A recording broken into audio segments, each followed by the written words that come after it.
वंदे मातरम किसी एक व्यक्ति के कहने पर, किसी एक व्यक्ति के लिखने पर राष्ट्रगीत नहीं बना। क्या ऐसे सदस्य नहीं है जो वंदे मातरम का गान होता है यहां न बैठ करके लॉबी में बैठे रहते हैं? श्रीमन, आज थोड़ा कष्ट अवश्य हुआ। वंदे मातरम पे चर्चा कोई हास परिहास का विषय नहीं, आगे चल के विवाद में आएगा या इसको विवाद का एक रूप दिया जाएगा, ये किसी ने कल्पना भी नहीं की होगी। वंदे मातरम पे चर्चा स्वीकार करके माननीय अध्यक्ष जी ने जो ऐतिहासिक काम किया है, इसका हम सभी लोग उनके प्रति आभार व्यक्त करते हैं, आभारी हैं। कुछ चीजें ऐसी हैं जो खुल के सामने आनी चाहिए। वंदे मातरम का महत्व, मेरे पहले माननीय अधिष्ठाता जी, कई माननीय विद्वान सदस्य बोल चुके हैं। मेरा प्रयास रहेगा कि उनकी बातों को दोहराया न जाए। वंदे मातरम किसी एक व्यक्ति के कहने पर, किसी एक व्यक्ति के लिखने पर राष्ट्रगीत नहीं बना। पूरी संविधान सभा ने यह निर्णय लिया कि वंदे मातरम राष्ट्रगीत होगा और जन गण मन ये राष्ट्रगान होगा। और संविधान सभा में कौन कौन से महानुभाव थे ये बताने की आवश्यकता नहीं, वो हमसे बहुत अधिक ज्ञानी, वो हम सब लोगों के आदर्श, एक से एक व्यक्तित्व, एक से एक विभूतियां उस संविधान सभा में थी। श्रीमन, आज थोड़ा कष्ट अवश्य हुआ। वंदे मातरम पे चर्चा कोई हास परिहास का विषय नहीं। वंदे मातरम सभी के लिए पूज्य है, सभी के लिए सर्वमान्य है, ऐसा हम लोग मान करके चल रहे थे। और जो लोग वंदे मातरम का गान करके फांसी पे चढ़ गए, बंकिम बाबू ने बंगाल में लिखा, लेकिन ये पूरे भारत में व्याप्त हुआ। श्रीमन, खुदीराम बोस जी का जन्म हुआ बंगाल में मिदनापुर में, और उनको फांसी पे चढ़ाया गया मुजफ्फरपुर बिहार में। अंतिम शब्द उनके वंदे मातरम थे। मदन लाल धींगरा अमृतसर पंजाब में जन्म हुआ, लंदन में उनको फांसी पर चढ़ाया गया, उनका अंतिम शब्द वंदे मातरम था।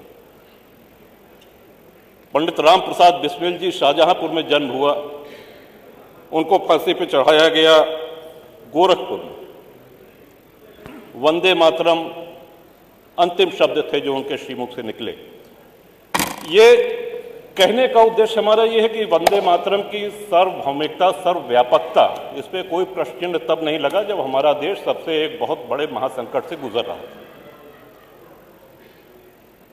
वंदे मातरम आगे चल के विवाद में आएगा या इसको विवाद का एक रूप दिया जाएगा, ये किसी ने कल्पना भी नहीं की होगी, चाहे उस समय के राजनीतिक दल हों, चाहे उस समय के स्वतंत्रता सेनानी हों।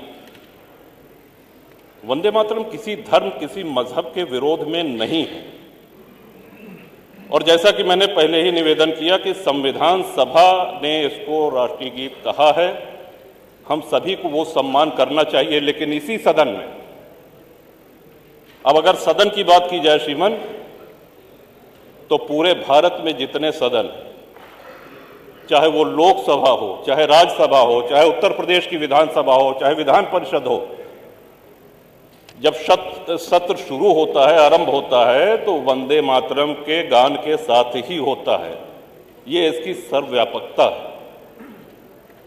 लेकिन क्या इसी सदन में कुछ ऐसे सदस्य नहीं हैं जो उस समय मौन रह जाते हैं?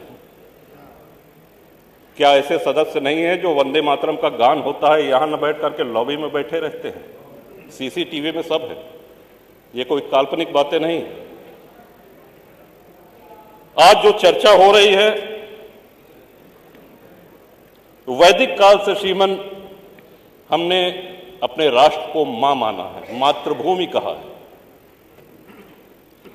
विश्व में अनेक देश हैं, हर जगह देशभक्त हैं, वो अपने अपने राष्ट्र के प्रति, अपने देश के प्रति आस्था रखते हैं।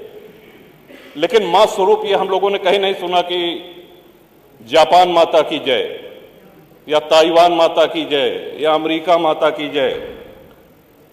ये भारत माता की जय, ये सिर्फ भारत में होता है, क्योंकि हमने आदिकाल से, अनादिकाल से मां का स्वरूप दिया और उसी मां ने हम सब लोगों का पालन पोषण भी किया। बंकिम बाबू के इस कालजयी रचना को पूरे भारत में स्वतंत्रता सेनानियों ने अपनाया, इतना लोकप्रिय हुआ, तब जाकर के इसको राष्ट्रगीत के रूप में संविधान सभा ने मान्यता दी। श्रीमान, एक और बात जो प्रश्न में छोड़ के जा रहा हूं, जो हमारी समझ में नहीं आ रहा है कि वंदे मातरम पे आपत्ति किसको है और क्यों है। एक और बात कही गई कि साहब दिल से गाना चाहिए, डंडा से नहीं। तो डंडा कोई नहीं चला रहा है और दिल से गाना चाहिए, तो स्वाभाविक सी बात है कि आप अपने राष्ट्रगीत को दिल से नहीं गाएंगे तो क्या करेंगे।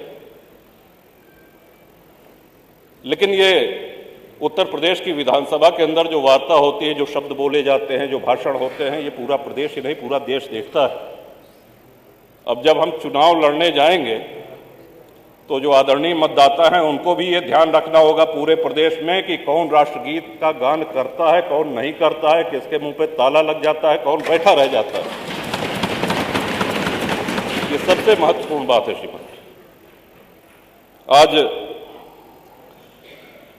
जो संविधान की दुहाई देते हैं, हम सब लोगों के लिए बहुत पुण्य ग्रंथ है संविधान।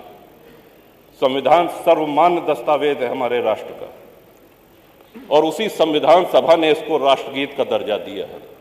मैं आशा करता हूं कि हमारे बाद जो माननीय सदस्य बोलेंगे वो इस विषय को अवश्य इस पे प्रकाश डालेंगे कि वंदे मातरम पे आपत्ति किसको है और वंदे मातरम पे आपत्ति क्यों है।